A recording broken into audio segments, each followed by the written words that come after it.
अस्सलाम वालेकुम दोस्तों, अज तव्हां खां मुखातिब आहियूं साईं अयूब फोसे जे ख़ूबसूरत गज़ल सां गॾु। इन खां पहिरीं तव्हांजो पंहिंजो यूट्यूब चैनल SKPY सब्सक्राइब न कयो हुजे त सब्सक्राइब कजो ऐं घंटी जो बटन दबाइजो ताकि ईंदड़ वीडियो तव्हां ताईं पहुची सघे। वक़्तु थियो आहे हू वरी नाहे ॾिठी, वक़्तु थियो आहे हू वरी नाहे ॾिठी, ज़िंदगी ॼण ज़िंदगी नाहे ॾिठी।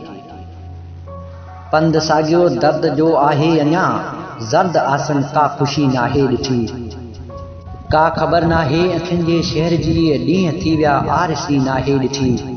पत्थरनि ते पेर हलंदा आहिनि रहिया, पत्थरनि ते पेर हलंदा आहिनि रहिया, दिलि कंवारी ताज़गी नाहे ॾिठी। वक़्तु लोधी दूर आहे एॾो कयो, वक़्तु लोधी दूर आहे एॾो कयो, ॻोठ पंहिंजे जी मिटी नाहे ॾिठी। जा लिखी वहें रूह ते ताज़ा गज़ल, जा लिखी वहें रूह ते ताज़ा गज़ल, साहिलनि सां छोकिरी नाहे ॾिठी। सो अंधेरीअ जे शहर में आ रहियो, जंहिं कॾहिं का बेरुखी नाहे ॾिठी। वक़्तु थियो आहे हू वरी नाहे ॾिठी, ज़िंदगी ॼण ज़िंदगी नाहे ॾिठी।